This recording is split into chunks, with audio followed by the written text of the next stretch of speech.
ilaina ny ametrahana ny tribonaly manatona ny vahoaka na audience foraine anafanganana ny fitsarany ireo manao herisetra hoy Ramatoa Mialy Rajoelina vadiny filohan'ny repoblika sady masovoy ny ady amin'ny herisetra androany nandritra ny kabariny. Ny antsony fitsarana ihany koa ny tenany tsy hilefitra manoloana ny tsirariny. Nanome vaksiny fanampy ny adina amin'ny Covid-19 indray ho an'i Madagasikara i États-Unis, vaksiny marque Pfizer avy amin'ny alalan'ny mekanisma COVAX, karazam-baksiny faha-efatra nosotrahan'i Madagasikara. Tafiditra ho isan'ireo raharaha hodinian'ny vomiera mpanadiady ny olan'ny tany nivony antemimera-pirenena ny raharaha mikasika ny ady tany nampifanolona amin'ny malagasy mpandovan'ny tany sy ny orinasa tserasera iray etsy an-tanan-drano ary ny ady tany etsy Fenorivo raha ny nambarany solombavambaoaka amin'ny Madagasikara Naivra Olodinina. 2 miliary ariary isa-taona amin'ny vola tokony hiditra amin'ny Madagasikara raha voatrandraka araka ny tokony ho izy ny toe-karena manga hoy ny ministry ny Jono androany.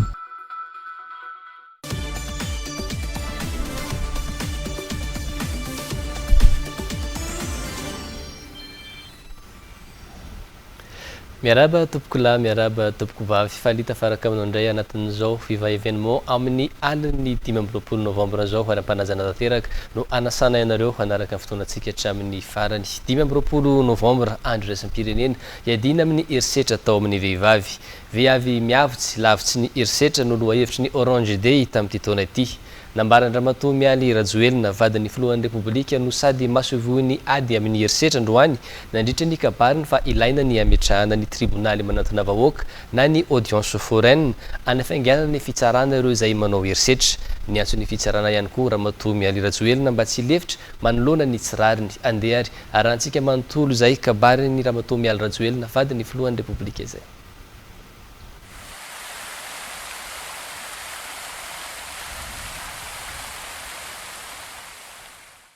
10 novembre araiky amby roapolo sy roa arivo andro izay anamariana ny andro iraisam-pirenena iadina amin'ny herisetra mahazo ny vehivavy.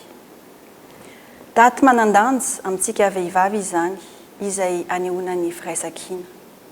Noho izany dia matsiaro manokana an'ireo andriambavilanitra rehetra manerana ny nosy izay hiaran'ny herisetra miaina ao anatin'ny fijaliana sy ny herifiry ny tenako. Fa indrindra ireo vehivavy izay miaritra ny mafy ho fiarovana ny zanany, ireo izay tsy samy teny maneho ny fijaliana izay mianjady aminy. Tsy tsahatra ao ny iay, ny iaro sy ny tondra teny an'ireo vehivavy izay hiaran'ny herisetra. Hita ankehitriny fa mbola mahazo vahana ny herisetra na amin'ny fihetsika na amin'ny fiteny ka tsy maintsy hiadiana sy hatrehana isan'andro izany. Fantatsika fa zavatra iainana eny anivon'ny tokantrano maro, eny anivon'ny fiarahamonina ny herisetra izay miseho amin'ny endrika samihafa. Misy ny herisetra ara-nofo toy ny fanolanana, ny herisetra ara-batana toy ny fikasihan-tanana. Misy ny herisetra amin'ny fihetsika na amin'ny fiteny, herisetra izay tsy mandratra ivelany fa mamela takaitra toy ny etraketraka ara-moraly, ny fanambaniana, ny fanitsakitsahana ny maha-olona, ny fanosiosena. Ho anareo izay mietraketraka, mikasitanana, mamono, manao tsindry azo lena sy mampijaly vady, mila ovaina ny fomba fisainana, mila mianatra mifampiaino sy mifampiresaka ary indrindra mifanaja, satria tsy vahaolana velively ny herisetra fa vao mainka ary miteraka olana hafa. Maro ireo vehivavy izay tsy samy teny maneho ny fijaliana izay mianjady aminy ary izay indrindra no nananganana ireo rafitra mba hahafahana miaino, miahy sy manoro lalana azy ireo. Betsaka ireo fikambanana, ny olom-pirenena izay manao ezaka mba hanovana ireo tranga mamoetra ireo. Ao ihany koa ireo rafim-panjakana sy ireo sampandrara rehetra izay miara-mientana amingorana ny herisetra satria ady iombonany rehetra izany ary ankasitrahako manokana izy ireo. Maro eo etsika natao fa singaniko manokana amin'izany ny fanohanana ny asan'ny vehivavy izay manosika azy ireo any amin'ny fahavitatena sy fahaleovatena ary indrindra fa ny fomba fifandraisan'ny lehilahy sy ny vehivavy satria io ny fomba tena mandaitra entina manampy azy ireo anatsarana ny fiainany eo amin'ny tontolo ara-pianakaviana sy ara-tsosialy. Mifandray tanteraka amin'izany ny lohahevitry ny Orange Day amin'ny fankalazana amin'ity taona ity dia ny hoe viavy miavotse lavitry ny herisetra. Efa lany ihany koa ny lalàna momba ny ady amin'ny herisetra izay arofanina miaro ireo vehivavy sy tovovavy tsy mba nanana hitarainana hatrizay. Mba ampifanantonana ny rafim-panjakana amin'ireo vehivavy izay niara-ny herisetra dia misy ny tetikasa vaovao ho apetraka izay iarahana amin'ny ministeran'ny fitsarana. Ametrahana ireo tribonaly na audience foraine any amin'ireo toerana lavitra sy mitokamonina. Izany dia mba anafainganana ny fitsarana an'ireo izay mpanao herisetra ka aoka mba tsy lefitra manoloana ny tsirariny ny fitsarana. Ny faniriako dia tsy andro fankalazana fotsiny ny andro anio fa anao ny ezaka rehetra isika amongorana ny herisetra isan'andro.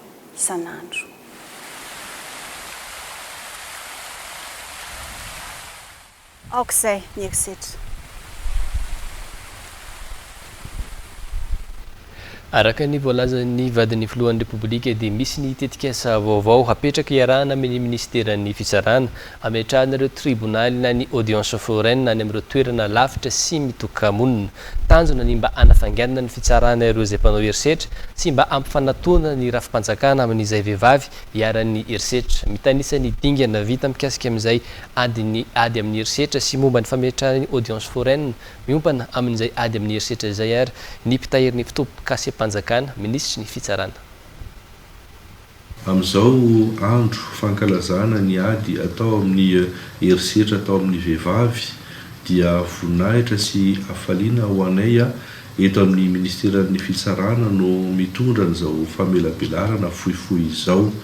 Ny voalohany aloha dia mitondra ny teny fisaorana eram-po eran-tsaina ho an'ny Ramatoa Mialy Rajoelina vadin'ny Fimandry ny Andriamatoa filohan'ny repoblika izay manao ny ainy tsy ho zavatra anatin'ny fofeny fitiavana mitarika antsika amin'izany ady atao amin'ny herisetra atao amin'ny vehivavy izany. Eo ihany koa moa mazava ho azy ny ady mahakasika ny ataontsika hoe lutte contre les violences basées sur le genre. Amin'izao dia tianay ny manazava ny asa efa natao ary mbola ho atao eto anivon'ny ministeran'ny fitsarana. Iarahantsika mahafantatra fa nanomboka ny taona 2024 fa indrindra nanomboka ny taona 2024 rehefa nitarika an'izany ady atao amin'ny herisetra amin'ny vehivavy izany Ramatoa vadin'ny filohan'ny repoblika dia mazava ho azy nanaraka ny ministeran'ny fitsarana. Nanaraka izy tamin'ny lafin'ny fampiarana ny lalàna satria lalàna dia efa misy mikasika an'izany eto Madagasikara. Napetraka aloha izany ilay antsointsika hoe chaîne manokana mahakasika ny ady atao amin'izany hoe violence basée sur les genres. Ny zavatra natao izany dia ny mpitsara rehetra manomboka amin'ny fitsarana ambaratonga voalohany hatrany amin'ny fitsarana tampony izany misy eo amin'ny 700 eo izany dia napetraka anatin'izany chaîne izany. Mazava ho azy ny asa iantsoroana izany dia mifandray amin'ireo sampandraraha rehetra eo anivon'ny polisy sy ny gendarmerie mametraka sy manara-maso ny fomba fiady sy ny paikady atao amin'ny ady amin'ny herisetra atao amin'ny vehivavy ary amin'ny herisetra atao amin'ilay hoe violence basée sur les genres izany. Misy izany fanara-maso manokana ary misy ihany koa ny politique pénale izay efa napetraka satria dia tena hoe tsy azontsika ekena intsony izany zavatra izany raha eto Madagasikara. Ny natao izany dia rehefa heno fa misy izany trangan'ny zavatra izany dia avy hatrany mandray ny fepetra fanandrify azy ny fampanohavana tsy maintsy tonga dia entina eo anivon'ny fitsarana ary matetika dia mangataka foana izahay famonjana vonjamaika mangataka koa izay ny fampiarana ny sazy entitra makasika an'izany mba ho fanovana ny toetsaina mba ho fanovana ihany koa zany ny fomba fitondranteny eo nivon'ny fiarahamonina hoy aho teo hoe mpitsara eo amin'ny 700 no efa napetraka anatin'izany chaîne izany tsy vitany hoe manao ny fampiarana ny lalàna ry zareo fa misy ihany koa zany fanentanana any amin'ny aina aman-jery maro isan-karazany eto ihany koa izahay dia nanapa-kevitra ny ametraka ihany koa ny atsotsika hoe audience foraine zany hoe ny fitsarana mitety vohatra isaky ny ray volana manerana ny nosy zany ary izay ataontsika hoe fitsarana mitety vohatra zay dia natao manokana fotsiny hitsarana ny raharaha makasika n'izany hoe herisetra atao amin'ny vehivavy sy ny violence basée sur le genre izany tsy maintsy mandreny andraikitra ny ministera fitsarana satria dia tena fanetry be ny fiarahamonina fanetry be ny firenena izany izay ihany koa dia mahita fa tokony ho vahaolana ny fanomezan-danja ny fampianarana ny zazavavy sy ny vehivavy ny fanomezan-danja ihany koa ny fitadiavana sy ny fanomezana asa ho an'ireo vehivavy na ny nahita fianarana mifandraika amin'izany na ireo vehivavy izay mety tsy nahita fianarana fa afaka kosa mitondra ny anjara birikiny ho an'ny firenena rehetra zava-dehibe izany satria raha tsika mahafantatra fa dia tsy azo idivirana fa eto Madagasikara ny zazavavy sy ny vehivavy dia afaka ary tokony hitondra amin'izany fampandrosoana izany betsaka moa ny andraikitra izay tsy maintsy mbola horaisy ny ministeran'ny fitsarana manoloana ny ady atao amin'ny herisetra amin'ny vehivavy ady atao amin'izany hoe violence basée sur le genre izany tsy vita androany anoandroany izany fa tsy maintsy misy ny fanentanana amin'ny fiovanan'ny toetsaina misy ny fanovana ihany koa ny fomba fanao eraky ireny toerana rehetra eraky Madagasikara ireny fa izahay dia anatin'ny hafaliana anatin'ny fo ravoravo fa indrindra mampahery anay ny mahita ny fijoroan'ny ramatoa vadin'ny filohan'ny Repoblika ramatoa Mialy Rajoelina izay misalahy izay mitarika antsika anatin'izany ady atao amin'ny herisetra atao amin'ny vehivavy izany ka anatin'izao fankalazana ny andro iraisan'ny pirenena amin'izany ady amin'ny herisetra atao amin'ny vehivavy izany dia mijory izahay ministeran'ny fitsarana manaraka ny lalan-tsaina izay efa napetraka ary hiezaka hitondra ny fanovana amin'ny fotoana fohy misaotra tompoko eo amin'ny ady amin'ny valinaretina Covid-19 izay mitohy hatrany kosa dia nanome vaksiny fanampiny manodidina ny 4 hetsy eo ho an'i Madagasikara indray États-Unis ary dia nigadona tetsy amin'ny seranam-piaramanidiny Ivato androany ireo fatrana vaksiny marika Pfizer avy amin'ny alalan'ny mekanisma Covax ireo ity no karazam-vaksiny faefatra misitrahany Madagasikara. Andoniana Martina.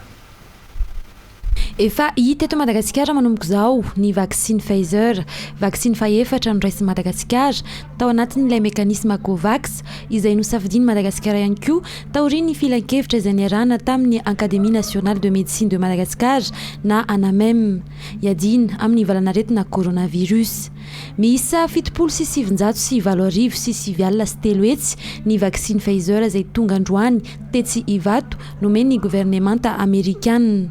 Manampy ireo vaksiny efa misy amin'izao fotoana izao zany raha ohatra hanao vaksiny ny olona dia manana safidy na hanao vaksiny Johnson & Johnson na hanao vaksiny AstraZeneca na hanao vaksiny Sinopharm ary tonga indray zany ny vaksiny Pfizer. Anisan'ireo paikady azo antoka entina miatrika ny valanaretina Covid-19 ny vaksiny izay manamafy ny hery fiarovana miampy ihany koa ny fanajana ireo fepetra-sakana sy ny fampiasana ny CVO tambavy sy CVO plus raha nomafisy ny ministry ny fahasalamam-bahoaka. La vaccination est une piste avec le respect des gestes barrières pour sortir de cette pandémie de Covid-19 et de vivre normalement. Aussi, je saisis cette occasion pour lancer un appel à tous les acteurs, à tous les niveaux, pour une plus grande mobilisation afin que tous les groupes cibles puissent se faire vacciner. Nous avons augmenté le nombre de sites de vaccination et créer des équipes mobiles et renforcer davantage la disponibilité des services de vaccination. Tsy misy fiovany ireo fitoerana afaka anaovana ny vaksiny raha ny fanazavana izay misokatra ny alatsinainy hatramin'ny zoma no mafisina ihany koa ny fanaraha-penitra ireo fitaovana ilaina amin'ny fitehirizana ny vaksiny mba hanatsarana ny tolotra amin'ny fahazoana misitraka izany ho iatran'ny minisitra. Nankatoavy ny filakevitry ny minisitra Omaly ny fandraisan'ny fanjakana antanana ny aba sy ny hetra amin'ny fanafarana ireo angidimby miisa roa ilaina amin'ny hetsika iadina amin'ny Andiambalala izay efa tsy nitetika asa mionjo vola. Ankoatr'izay dia nankatoavina ihany koa ny fampiasam-bola voasoratra ao anatin'ny teti-bolam-panjakanana sy mpanitsinina 2024 ho fanatanterahana ny tetikasa fototrafitra maitso ary ho fanampiana ny teti-bola anahifana ireo asa vita tamin'ny taona 2024. Fanadiadina.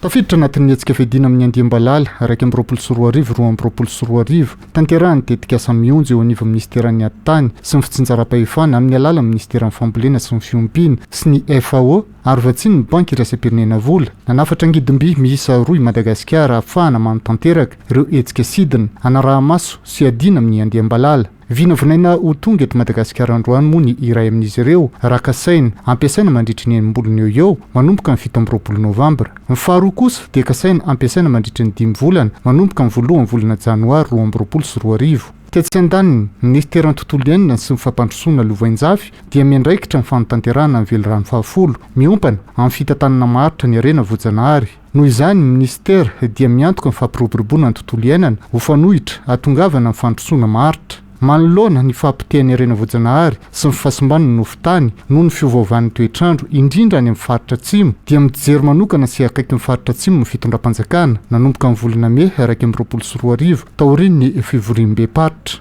Ametraka fotodrafitrasa maitso analefahany ny vokadratsy ny fiovaovan'ny toetrandro sy ampitomboana ny fahafahamponina miatrika ny fahamainana sy ny haitany ho fandraisana anjara ny fanovana ny faritra atsimo Madagasikara ny ministeran'ny tontolo iainana sy ny fampandrosoana Lovainjafy. Arak'izany, ministera dia mikasa ny ampiasa sorabola voasoratra ao anatin'ny teti-bolam-panjakana sy mpanitsina 2024 toy ny fandraisana anjara ny fanjakana amin'ny fametrahana fotodrafitrasa maitso ao amin'ny distrika Ambovombe Androy ny fanotanterahana ny tetikasa ceinture verte mba hiadina amin'ny haitany sy ny fiovaovan'ny toetrandro any amin'ny faritra Androy sy ny distrika Namboasary faritra Anosy. Fa nankatoavina koa ny fangatana ny fanomezana crédit complémentaire mifandraika amin'ny programme d'investissement public ao amin'ny teti-bolam-panjakana 2024 andoavana ny fitohizan'ireo asa sy fahazahoana fitaovana izay efa natomboka tamin'ny taona 2024. Nanatanteraka ny fivoriana voalohany androany ny voamera-panadiady ny aditany tetsy anivo ny antemera-pirenena. Tafiditra ao isan'ireo raraody ny antivoamera ity ny mikasika ilay aditany izay mampifandonana ny malagasy mpandovany tany sy ny orinasa tserasera ray etsy Antanandrano Ankadikely Ilafy sy ny aditany etsy Fianorivo raha ny nambarany solombavam-bahoaka ny Madagasikara Naivo Raolodinina. Tsy misy fanavakavahana politika ity voamera izay ahitana ireo vondrona parlementera rehetra. Ny fehi-kevitra ho avoaka anatin'ity fivoriana ity kosa dia omena ireo tompon'andraikitra mahefa ny Bianco ny ratsam-pitsarana manokana amin'ny sahanany ady amin'ny kolikoly raha ny fanazavana entin'ny solombavam-bahoaka ny Madagasikara filohan'ny voameran'ny fananantany hatrany. Ka le fomba fiasa zany ity zao le Antanandrano izay niteraka resapia na tonga ty enquête parlementaire ty ady tellement tsy mpandofa dia ho atsonay zao manaraka ilay mpitory le mpandofa dia ho atsonay koa le torina dia ho atsonay koa lay tompon'andraikitra sasany dia ohatr'izay koa zany le eny Fianorivo zay nanao fitarainana le olona fangadraina tany tamora izy rehefa tsy varotra ny lovany dia efa afaka matoto izy kanefa mbola misy tady anotokodina eny le karana sy vaty tany dia ho adidinay koa izy io zany hoe raha fehezana zany dia hijery ny aradrariny izay député fa zay tsy mpitsara akory ka ny vokatretinay raha tena nisy kolokolo ohatra ity dia makany amin'ny Bianco zay any amin'ny Paky rehefa manao tatitra eto raha misy tena tsindry azolena atsonay ny prime ministre alefanay ny prime ministre ary mety alefanay hatrany amin'ny filoham-pirenena. roarivo miliara ariary isan-taona ny vola tokony hiditra amin'ny Madagasikara raha toka voatrandraka araka ny tokony ho izy ny toe-karena manga hoy ny minisitry ny Jono androany. Manoloana zany dia tsy maintsy hanao ny ezaka rehetra ny fanjakana mba ho voatrandraka araka ny tokony ho izy izay toe-karena manga eto amintsika izay, ary dia nivory niaraka tamin'ireo mpisehatra amin'ny toe-karena manga ny ministeran'ny Jono mba entina hitadiavana vahaolana mba ho fampiroboroboana izay sehatra izay. Sehatra Randrenasy Anjara Rajonarivelo. Very vola 4.7 tapitrisa hatramin'ny 9.7 tapitrisa dolara isan-taona Madagasikara vokatry ny fanaovana jony tsy ara-dalàna. Tokony ampidi-bola hatrany amin'ny 2 miliara ariary isan-taona nefa izany raha voatrandraka ara-dalàna hoy ny ministry ny Jony sy ny toe-karena manga androany. Azo iadina amin'ny fahantrana tsara noho izany raha voatrandraka araka ny tokony izy ny arenan-dranomasina sy arenan-dranomamy misy eto Madagasikara. Izany anton'izany indrindra no namoriny ny ministera ny Jony sy ny toe-karena manga ireo mpisehatra amin'ny toe-karena manga mba entina hitadiavana vahaolana mivaingana ahafahana mitrandraka araka ny tokony izy ny arena anaty rano. Ireo ranomasina zay manodidina antsika ireo no ahafahantsika mampivoatra an'izay toe-karena manga zay eto Madagasikara ka ho afaka morona asa ho an'ny tanora, asa vinavinaina hatrany amin'ny ray hetsy ka hatramin'ny 10 alina sy ray hetsy ny amin'io resaka pêche continentale io fotsiny. Ho an'ilay pêche maritime dia efa mihoatra ny ray hetsy sy mandeha hatrany amin'ny 10 alina sy ray hetsy any ho any no vinavinaina ihany koa. Raha tambatra zany asa mandeha hatrany amin'ny 3 hetsy any ho any tokony hivoaka amin'ny resaka économie bleue io zany, ary vinavinaina fa tokony ampiditra vola eto Madagasikara mandeha hatrany amin'ny 2000 milliards d'ariary io sehatra ny toe-karena manga io eto Madagasikara. Mbola mila vola 700 tapitrisa dolara nefa Madagasikara entina nanganana fotodrafitrasa maro samihafa hanatsarana ny sehatry ny Jono. Efa misy ny 2 tapitrisa dolara efa azo haingana ananganana chambre froide misa 4 sy amatsiana sambo maniara-penitra misa 700 ho an'ny ireo mpanjono. Tsy manana n'ilay matériel adéquat ireo mpanjonontsika eto Madagasikara ka hoe ho afaka hitrandraka n'ireo zavatra ireo. Satria raha ohatra hoe miresaka fotsiny tsika ilay ton mila mandeha any amin'ny 40 km any anatiny any ange vao mahita n'ilay bande de ton mandalo mandeha any amin'ny 50, 60, 100 km ka ny andehanana mpanjono miala aty andeha any lavidavitra tsy ny lakana kely iny no andehanana any fa lasa misy risque. Dia izay mahatonga antsika mamboatra n'ilay pirogue amélioré. Oui, eo ihany koa ireo ino amty izy ny fanamboarana n'ireo pisciculture en cage, ny fametrahana n'ireo rizipisciculture, ireo pisciculture en étang sy ny sisa zay mila idée innovante satria mila voafehinao ilay biologie n'ilay espèce. Dia izay zany mahatonga antsika mila mampianatra n'ireo olona amin'ny alalan'ilay fisian'ilay centre d'excellence, centre de formation ireo zany mba ahafahantsika manao an'ilay transfert de connaissance. Ho amafisina ihany koa ny fiarovana ny faritra-dranomasiny Madagasikara mba hiadina amin'ireo paka antsokosoko ny arenan-dranomasiny Madagasikara. Tsy marina ny filazana fa tsy misokatra ao amin'ny mpizahantany ny Aonosbe Elville hoy ny ministry ny fizahantany androany. Fepetranapetraka eto Madagasikara mba hiarovana amin'ny fianahany valinaretina Covid-19 no antony mbola tsy hisokafan'ny ny sainam-piaramanidina any an-toerana ary miankina amin'ny fivoarany aretina ihany koa no mety hanovanana tsy ireo fepetranapetraka. Fandresena Mireille Yves Chanel. Misokatra ho an'ny mpizahantany toa ireo faritra rehetra eto Madagasikara no Aonosbe mandray samby mpitondra mpitsangatsangana na bateau de croisière ka tsy maintsy efa vita fitiliana avokoa ny mpandeha ao aminy. Mariana ihany koa fa tonga maraina ary mainga hariva ao Aonosbe ihany ireo mpizahantany ireo. Mandray mpizahantany tonga eto Madagasikara ihany koa izay tonga eto Antananarivo ary manisy ny ho any Aonosbe. Tafiditra amin'ny fepetra isorohana ny fiverenan'ny fiparitahany Covid-19 eto amintsika dia tsy maintsy eto amin'ny sainam-piaramanidina ivato avokoa ny tonga amin'ny mpizahantany rehetra. Anatin'izany fitandremana zany ihany koa dia hoe fa maninona ny hoe teto ivato ihany aloha no sokafana satria eto ivato ihany aloha no fantatsika aloha hoe misy ny logistique sy ny misy ny équipement rehetrarehetra zany izay ilaina amin'ilay mesure zay napetrakintsika azahoantsika manaraka tsara an'ireo mpanjifa zay miditra eto Madagasikara ka araka nyteneniko teo ihany hoe sokafana tsikelikely zany hoe atomboka eto Antananarivo ilay izy dia efa avy eo velarintsika any amin'ny faritratra rehefa hita fa tena hoe vao maîtrisentsika tsara zany lay fidiran'ilay mpanjifa eto Madagasikara. Nampifandrindrana amin'ny isan'ny efitrano amin'ny hôtely miisa 2 arivo eo ihany koa ny isan'ny sidina raisina eto Madagasikara izay mijanona ho indroa isan-kerinandro. Miankina amin'ny fivoaran'ny valinaretina ihany no ahafahana manokatra ny sainam-piaramanidina ao Aonosbe.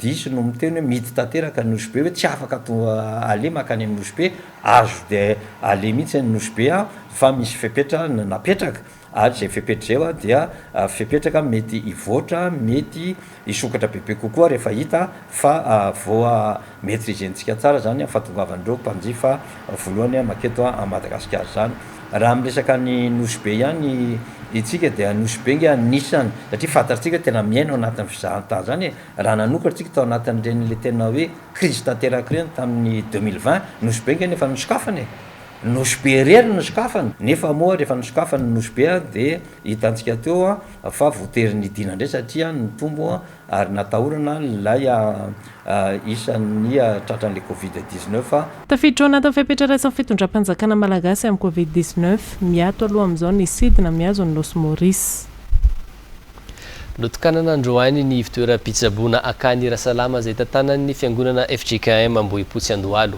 fanomezana avy amin'ny faritra fiadidina ny faritra Nalamanga ho an'ny fiangonana fitoeram-pitsaboana misokatra ho an'ny daholobe ary manome tolotra ara-pahasalamana karazany roa arak'izao itaterany Naterakotomavo sy Kevin Ravony Arson azy zao. Centre médical Akan Rasalam fitoeram-pitsaboana mandray ireo fitsaboana karazany roa tolotra fitsaboana sy fisorohana.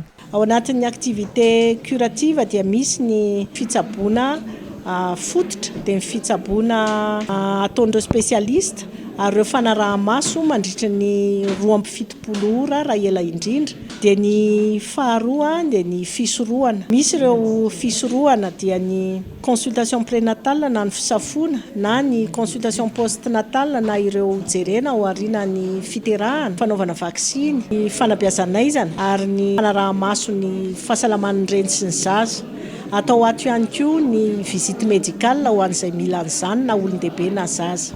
Ny fiadidinan'ny faritra Nalamanga no nanorina ny fitoeram-pitsaboana ho an'ny fikambanana Akan Rasalam sy ny fiangonana FJKM Ambohipotsy Andohalo miara-miasa amin'ireo mpiara-mombonantoka samihafa sy ny ministeran'ny fahasalamam-bahoaka ihany koa ny fitoerana ho fampiroborobona ny tolotra misy ao aminy. Ny faritra Nalamanga fitondram-panjakana dia vonona foana hiary azy amin'ny rehetra mba hisiny zany fampandroana eto amin'ny firenena ary indrindra ny fahasalamana. Isaorana ny FJKM, isaorana ny mpitandrina, isaorana tsika rehetrarehetra satria tena zava-dehibe ho an'ny malagasy zao toeram-pitsaboana zao ary maromaro ny ohatr'izao satria tena ilaina tokoa izany rehefa tsisy ny fahasalamana rehefa tsy salama dia zava-poana ihany. Notokanan'ny governoran'ny faritra Nalamanga niaraka tamin'ny mpitandrina ao amin'ny fiangonana sy ny filohan'ny filan-kevim-pitanana ny Akan Rasalam ny centre médical Akan Rasalam androany. Fitoerana misokatra manomboka androany ihany koa ary afaka misitraka ny fizaboana ao amin'ny avokoa ny vahoaka. Iray volana taorian'ny fidinana ifotony jerena ny aratsy ny lalana teny Itosy dia natomboky ny ministry ny asa vaventy androany ny asa fanamboarana ny lalana mampitohy an'Andranona ohatra miazo ny commune Ambavatokana ao amin'ny district Antananarivo Atsimondrano iny lalana efa nampijaly ny mponina antonana maro ho nisy olombavim-bahoaka ka tena ilaina izay fanamboarana izay ahatra iray volana mahery kely izay fanamboaran-dalana izay Naterakotomavo sy Kevin Ravony Arson. Efa mandidina ny efataona izao no nangatan'ny mponina ny anamboarana ity lalana ity mampitohy ny Andranona ohatra Itosy eto amin'ny station Galana miazo ny commune Ambanivohitra Ambavatokana eto amin'ny district Atsimondrano. Ny minitry ny asa vaventy ankehitriny no nandray ny fanapa-kevitra ny anamboarana ny lalana rehefa naheno ny fitarainan'ny mponina. Efa telo taona lasa tany efa taona ny ratsy ty lalana ity dia teo amin'ny 1 kilometatra teo no vinavina saika anaovana ny arabe ity.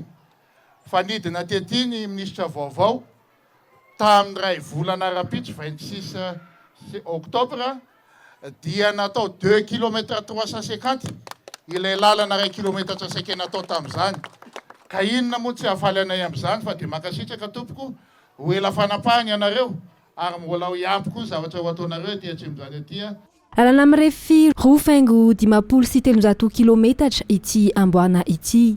Aharitra eny amin'ny 30 andro ny asa ary atao manaraka ny fenitra ahafahana mampaharitra ny fodrafitrasa sy arovana azy amin'ny rano. Ray volana sy tapany ny faharetany asa izay ataontsika ety ary efa voalazako teo asa eritreretina fa haharitra sy manaraka ny fenitra amin'ny fanamboaran-dalana ny asa izay ataontsika ety mahavoakitika commune maromaro ary vahoaka be dia be ny mampiasa ny tia lalana ty rariny de rariny raha ohatra ka natao lara-pahamehana amin'ny fanamboarana azy zava-dehibe ho an'ny filoham-pirenena zany lalana mahakasika vahoaka be dehibe ty fotony zany. Famatsim-bola avy amin'ny ministeran'ny asa vaventy na ressources propres interne ihany no anatanterahana ny asa izay natongotra tamin'ny fomba ofisialy androany.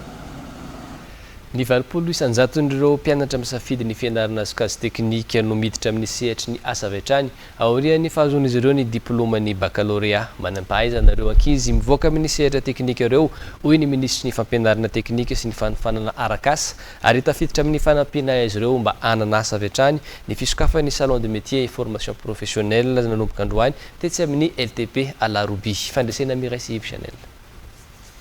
Ireo orinasa tsy miankina ny tena mandray ny mpianatra misafidy ny sokajy teknika rehefa mahazo amin'ny mari-pahaizana baccalauréat izy ireo. Misy ihany koa anefa ireo mpianatra no miroso amin'ny asa tena vetrany aorian'ny fahavitana amin'ny fianarany 3 taona. Manodidina 20 isanjato kosa ny mpianatra teknika misafidy an'io fianarana aoriana fahazahoana diplôma baccalauréat sokajy teknika. Tena betsaka pourcentage makany amin'ny zone France ohatra eo amin'ny électrotechnique dia eo amin'ny 80% no lasany fa ny 20% manao fianarana ohatra zany koa ny gestion fa ny BTP zany dia ny akabetsany dia miasa any amin'olona ny akabetsany zany hoe miasa chef de chantier na chef any amina entreprise rokizy reo zany dia araka izay teneniko izay eo amin'ny 20% no manao fianarana ao aminay amin'izay bac plus manana spécialité roa zahay BTP de gestion dia eo daholo zany. Tafiditra amin'ny vinany fitondram-panjakana ihany koa ny fanampianareo tanora amin'ny sehatra asa hoy ny ministra ny fampianarana teknika sy fanofanana arakasa. Ny formation zavatra goavana be ary io anisan'ny velorano izay napetraka ny Andriamatofiloha manao ny formation ny ankizy. Misy moa zany ny formation de courte durée, misy ny formation longue durée. Resaka formation no resana dia tsisy olana ireo ankizy ireo rehefa mivoaka avy ato amin'ny formation professionnelle avy amin'ny LTP na amin'ny CFP zany efa afaka miasa izy avy hatrany. Afahana manena ny tany tsy anasa nanomboka androany ny salon de métier professionnel tetsy amin'ny LTP Alaroby ary aritra 3 andro. Manana andraikitra eo anivon'ny fiarahamonina sy manana ny anjarany izy ireo amin'ny fiarovana ny tontolo iainana ireo orinasa na miankina na tsy miankina fa indrindra ireo izay mitrandraka ny tontolo iainana izay manoloana ny fahasimban'ny tontolo izay iara-mahita amin'izao fotoana. Orinasa tsy miankina iray misehatra amin'ny famokarana herinaratra avy amin'ny alalan'ny rian-drano ary notolorany UNICEF sy ny USAID loka voalohany amin'izay fandraisana andraiky ny orinasa eo anivon'ny fiarahamonina amin'ny sokajy fiahina ny tontolo iainana izay. Fity miaraka feno sy Yves Chanel. Tompona andraikitra ny rehetra fa indrindra ireo orinasa mpitrandraka ny tontolo iainana anatin'ny fivoarana sy faharetan'ny tontolo iainana. Tafiditra anatin'izany ny fiovaovan'ny toetrandro izay miatra mivantana amintsika eto Madagasikara amin'izao fotoana izao. Orinasa iray mpamokatra herinaratra amin'ny alalan'ny rian-drano no nibata ny amboara amin'ny fandraisana andraikitry ny orinasa amin'ny fiarahamonina tamin'ity taona 2024 ity.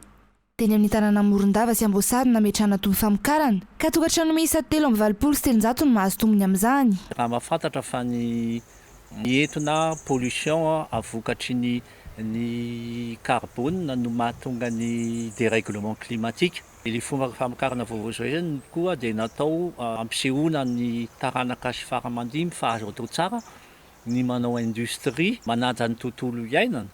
Tena tompona andraikitra tanteraka tsika zoky eo anatrehan'ny génération future amin'ny toetry ny planète ho avela ho lovainy. Tany pollué no avelana azy tsisy hazo, tsisy rano, feno doro-tanety dia mazava ho azy fa tontolo iainana mampalahelo no lovain'ireo taranaka faramandimby. Tompona andraikitra araka izany rehetra hitsinjovana no avin'ny taranaka faramandimby sy amelana ny tontolo iainana ho azy ireo. Namafisy ministry ny tontolo iainana sy fampandrosoana lovain-jafy ihany koa fa tena manana andraikitra lehibe ireny orinasa ireny amin'ny fitandrovana ny tontolo iainana. Mianga eny fotony ny fampandrosoana ary tsy voatery miandry ny fanjakana fa miatomboka amin'ny fiaraha-misalahan'ny vahoaka sy ireo vondrom-bahoaka itsinjaram-pahefana dia efa ampy azona vokatra tsara. Isan'ny nampiatra izay paikady izay ny amin'ny fokotana Nosy be andrefana voalohany araka ity fanadihadiany felona Rakotarisolo sy Tojo Ranefson ity. Anisan'ireo fokotany ny vaivay amin'ny resaka tsy fandriam-pahalemana Nosy be andrefana voalohany. na izany na tsy izany aza nefa dia efa misy ireo ezaka vita toy ny fametrahana andromasom-pokon'olona miamina sy manao fisafoana amin'ireo lalankely amin'ny alina hoy ireo mponina. Ezaka izay fiara-miasa ny eo amin'ny fokotany sy fifandaminana samy mponina. Dia fandriam-pahalemana koa moa miova daholo zany betsaka zany mpanentaka taloha dia izy nefa nisan'ny ambasady mifehy amin'ny elankely arsany manenjika mihitsy zany izy manenjika n'ireo olona ratsy ohatrany hoe izy zany mahavita ny fe. Ankoatra ny fandriam-pahalemana misandrahaka amin'ny lafiny maro izay fifandaminana izay raha ny fanazavana trany. Izahay mpivarotra bary eto amin'ny fokotany Nosy Andrefa nadio efa mivarotra zany izay taloha fa nandeha amin'izao fotsiny fa no nisy ny président monsieur Théophile dia namondrona mpivarotra bara rehetra izy teto amin'ny fokotanina Nosy Andrefa ary nanoro ny torolalana rehetra momba ny fikarakarana taratasy na tonga fa nanazahoana zany taratasy fahazoan-dalana varotra zany. Tamin'ny fandraisana ity travobony ity aloha tanàna maro mihitsy no mahita eto dia vao maty le avy dia efa tonga amin'ny président pokotany nandray lista anaran'olona dia nahazo fanampiana moa avany le président mihitsy milatsaka mizara azy eto manara-maso an'le fizarana tonga taminay dolidolo vary lia matsotro akanjo rehefa resaka fanampiana ara zao ny gouvernement sociaux mbola dolidolo. Na eo azany rehetra izany mila ezaka sy fiara-mietany rehetra trany ny fampandrosoana olona lehibe ny fokotana Nosy Andrefana voalohany. Ny Kiandofo momba ny ahafahana manohy ny fiara-miasa eo amin'ny GEM na ny groupement des entreprises malagasy ny ministeran'ny asa ny fampananan'asa ny asa-panjakana ary ny lalana sosialy ny ministra Ramatoa Gisèle Ranampy sy ny filohan'ity vondrona mpandraharaha malagasy ity androany tetsy amin'ny 17 hektara no resahana ny fomba ahafahana manohy hatrany ny fanatsarana ny fitantanana orinasa ao anatin'ny fampanajana ny zon'ny mpiasa ary ny firotsahan'ny ministera an-tsehatra amin'ny andraikitra sahany ao anatin'izany.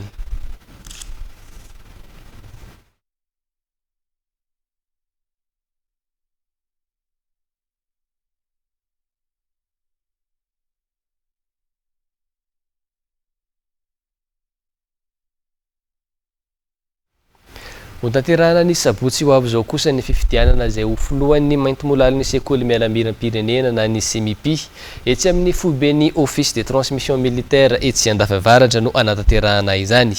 Afaka mandray anjara amin'ny fifidianana io avokoa ireo rehetra nivoaka teo anivon'ity sekoly mialamiram-pirenena Fianaratsoa na ireo mbola amperinasa na ireo efa niverina ho sivily. Fanampanazavana. Ny fomba fandehan'ny fifidianana misy fifidianana amin'ny vatana zany eny Andafiavaratra amin'ny sabotsy io izay afaka manatrika n'io assemblée générale extraordinaire io zany dia tonga mifidy eny Andafiavaratra avy hatrany.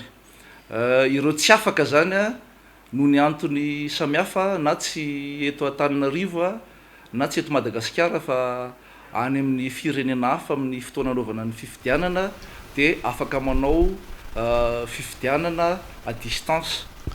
Kasika ny fanatanjahantena kosa indray dia niakatra ho 40 ny ekipa ifanandrina ao anatin'ny fiadinany tompon-dakany Madagasikara 220 eo amin'ny taranjabolina kitra division voalohany na fantatra aminy hoe Pro League. Namoaka izay fanapa-kevitra izay ny CFEM na ny komity mpikarakara ity fifaninanana ity ka notazomina hatrany ireo ekipa 13 efa niatrika izany tamin'ny tondasa ary dia nampindreo ekipa roa avy niakatra avao amin'ny division faharoa sy ny club ny CFFA Andoharany fotsy avy nisolotenantsika teo amin'ny sehatra afrikanina ka dia izay lasa 40 izay arao ao anatin'ity fanadidina manaraka ty ary ny episotran'izay fananana Pro League 220 izay anomboka ny fahaefatry ny volana desambra ho avy izao zay. Anjara Rajonarvero. Club NS Fanalamanga sy ny GFC Toliara ekipa roa nivoaka avy tao amin'ny division faharoa ary ny ekipa ny CFFA Andorany fotsy izay any solotena malagasy teo amin'ny sehatra afrikanina tamin'ity tompiloloavana 220 ity no anampy ireo ekipa 13 efa tao anatin'ny Pro League tamin'ny taona lasa iadiny anaram-boninahitra 220 eo amin'ny fiadinan'ny tompon-dakany Madagasikara division voalohany amin'ny taranjabolina kitra. Nozaraina ao anaty vondrona roa ireo ekipa 40 ireo dia ny konferansa avaratra sy ny konferansa atsimo izany. Ao anatin'ny konferansa avaratra ahitana ny AS Fanalamanga, Jet Kitana, Uska Foot, Tia Kitra, Ajesaya, Fosa Junior, Fev FC ary Kosfa. Ao amin'ny vondrona atsimo na ny konferansa atsimo kosa indray no misy any Disciple FC, Elzeco Plus, Tatou FC, JFC Toliara, Zanakala FC, 3FB Toliara, Mama Ilakaka FC ary ny CFFA nandoran'ny fotsy. Ny 4 Desambra izao no anombohan'ny fifananana kaiona ao anaty lalao mandroso sy miverina avokoa ny ekipa rehetra ao anatin'ny konferansa isanisany ka ny ekipa 4 voalohany isaky ny vondrona na ny konferansa no anao ny dingana play-off ary ny ekipa farany isaky ny vondrona kosa no ivarina amin'ny divizionna faharoa. Manomboka eo amin'ny play-off dia endrika fifantsanana mivantana ny fifananana mitohy amin'ny dingana lalao ampaefadalana sy ny manasadalana saingy isatrany ny lalao mandroso sy miverina. Ny lalao famaranana kosa dia lalao tokana ihany izay ho atao ny 17 Jolay 2020.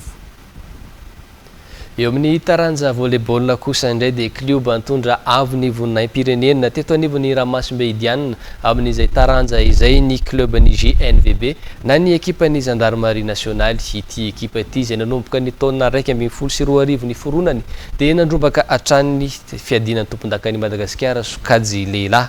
Amin'ny taom-pilalaovana 2020 ho avy io kosa indray ary dia ifantoka amin'ny fampiroboroboana ny sokajy zandriny hitrandrana sy ampiakarana ireo tanikesa no tanjona ho an'ny club ny GNVB raha ny fanazavana nentin'izy ireo androany eo amin'ny fijerevana izay ezaka manaraka ho atao.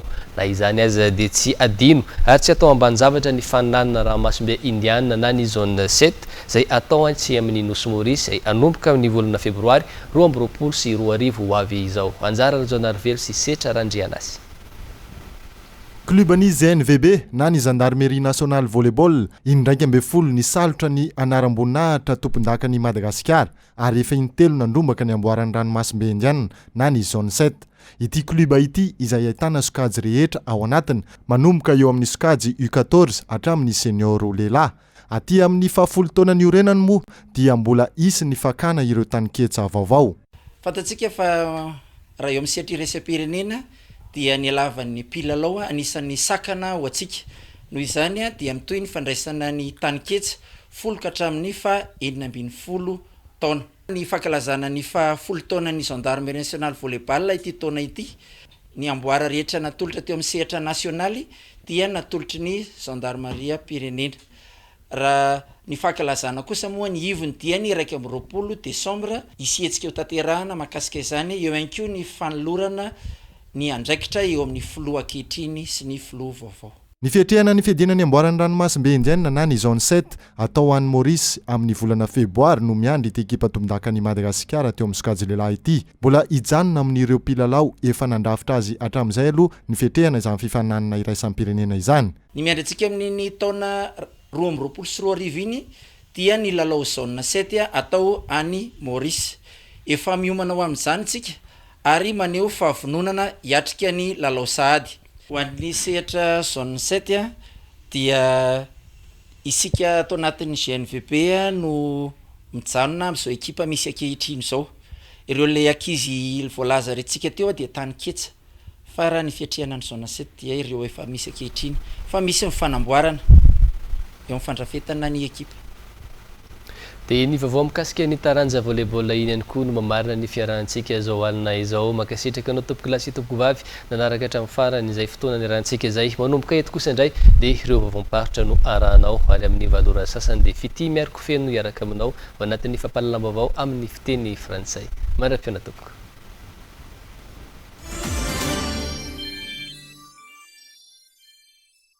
Raha oharina tamin'ny taona lasa ny fomba fiasana andritra ny taom-piotazana letria dia tsy nampanano sarotra fanondranana ny vokatra teto anivon'ny seranana raha ho an'ny SMMC manokana izay san'ireo orinasa mpikirakira ny fanondranana vokatra letria. Samby roa no nitatitra ny vokatra ho an'ny Europe raha nianga teto amin'ny serana tsambony sabotsy tamin'ny 12 ratoandro teo ny sambo Baltic Clipper nitondra 20 tonnes ary ny sambo Atlantic Clipper nitondra 7 tonnes nianga ho maly talata tamin'ny 2 ratolakandro. Amin'ny ankapobeny nampiasa fitaovana rehetra ny orinasa izay anisan'ny nanatsara fomba fiasan'izy ireo tamin'ity taona ity. Ty campagne 2021 ity dia sambo anankiroa ohatrany tamin'ny heritaona ihany. Raha jerena aloha ny fizotran'ny opération nalaky lavitra mihitsy zany ty année 2021 ity satria raha 9 sifta no vinavina araka ny eritreretina azy dia vita tao anatin'ny sifta ilay sambo voalohany Baltic Clipper.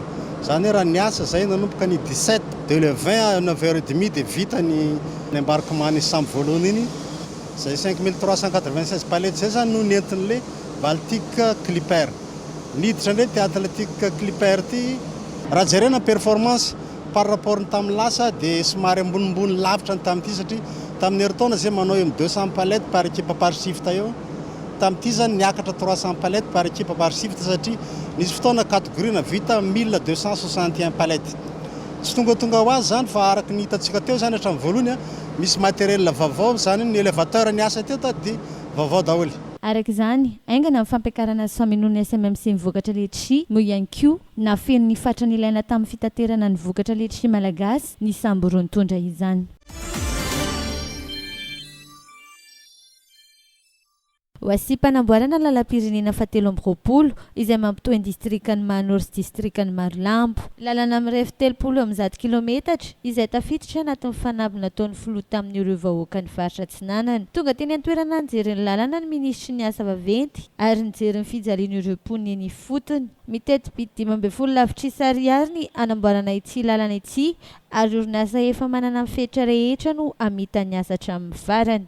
Eo anivon'ny ministera zany anao niezaka rehetrarehetra mba ahafahantsika voalohany indrindra manomboka ny asa ny teti-bola zay napetraka anamboarana nyty lalana ty dia tena teti-bola avitana tsara an'izay lalana zay.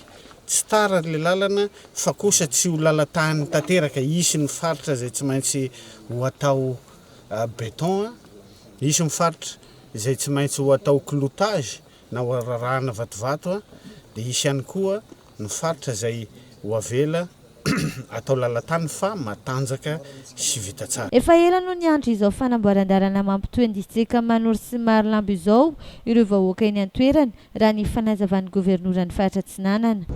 Fa dia zao le tonga amin'ny teny filoham-pirenena hoe tato agnatin'ny taona maro dia tsisy nizaty distrika ty.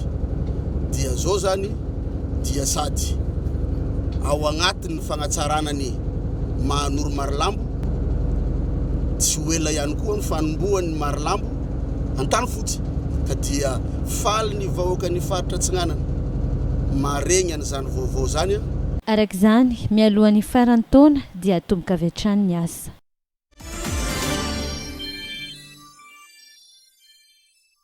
Afalinina ho an'ny vondrona IRT hatato amin'ny distrikta ny Fandrinina ny nandrenesana fa amaly ny hetaheta ny vahoaka ny fitondram-panjakana amin'ny alalan'ny fanamboarana ny lalam-pirenena fa 2020 no tsy vety ny rano atsakaina hoy ny mpikambany IRT ka misaotra ny fitondram-panjakana vonina atrany anoana ny fitondram-panjakana hoy ny mpandrindra Andriamatohaja raha nitondra ny tenin'ireo mpikambana ao amin'ny IRT distrikta ny Fandrinina. Zay tokoa moa ny hetaheta-po ny vahoakan'ny distrikta ny Fandrinina atao amin'ny Fandrinina dia nefa moa faly zay atao amin'ny IRT satria nody vety ny rano atsakaina zay zavatra nampanantenana eny vahoaka nampitenenina tamin'ny vahoaka dia zavatra mahafinaritra dia isaorana ny filoham-pirenena koa zay nanatanteraka an'izay velotrano zay ary ny rarina moa zany ny tenenana eto koa zany dia mbola vonona koa zay anoana azy raha mbola ilatsaka izy amin'ny fifidianana zay mbola manaraka eo.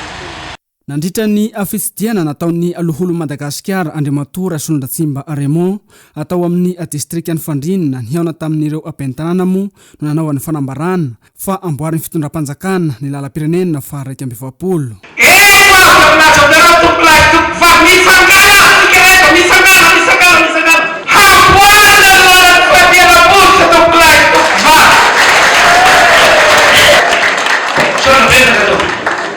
Samandaika zao daina zao hamboarina ny lalany fandriana amin'ny nalany daitrasy teo misy atony. Raha ny fanazavany teo anivony fitalevam-paritry ny asa vaventy dia amin'ny akalitao tsara no isian'ny fanarainana ity lalam-pirenena fa 2020 ity ary efa ao andalam-pikirakirana ankehitriny ny atota taratasy mahakasika izany. Manteny monsieur le sénateur tamin'ny maraina iny avy atao avy ao ambositra mandeha Fandrina na dia fa devia 6 milliards izay dia misy farany ambony mivaly avaly izy le farany ambony zany ile lalanamboarina ty zany tena le manara-penitra faran'izay manara-penitra.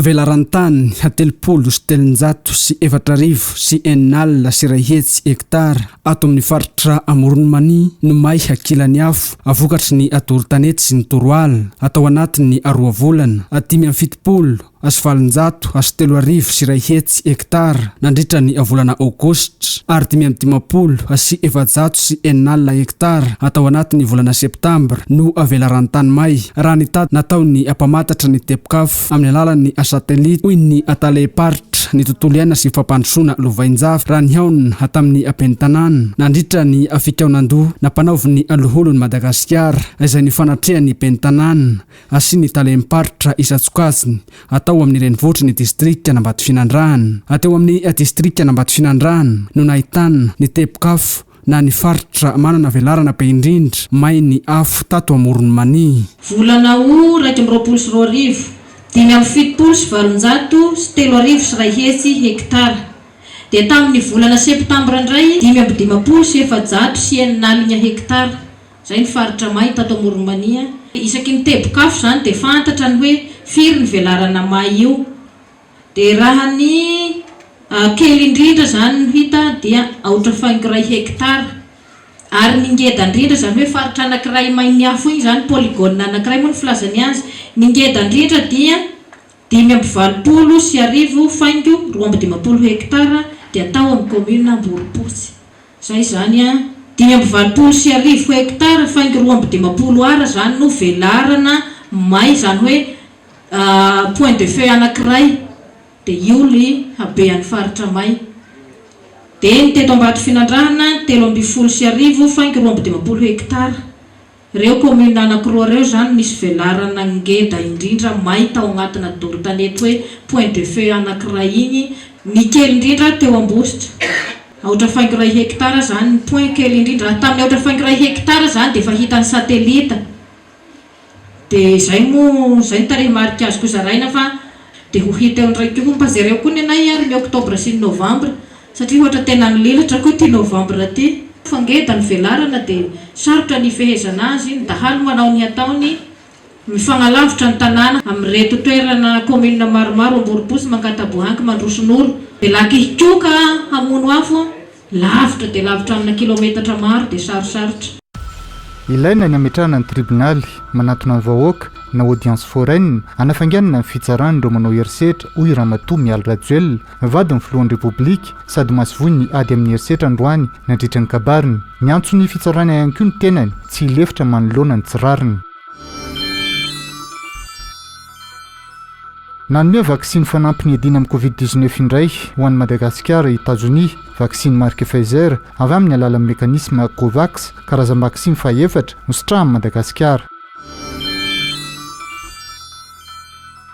tafiditra ho isan'ireo raharaha hodinian'ny vomiera mpanadiady ny olany tany nivony antemimera-pirenena ny raharaha mikasika ny ady tany nampifanolona amin'ny malagasy mpandovan'ny tany sy ny orinasa tserasera iray etsy an-tanan-drano ary ny ady tany etsy feno arivo raha ny nambarany solombavambaoaka amin'ny Madagasikara Naivo Raolodinina 2 miliara ariary isa-taona ny vola tokony hiditra amin'ny Madagasikara raha voatrandraka araka ny tokony ho izy ny toe-karena manga hoy ministry ny Jono androany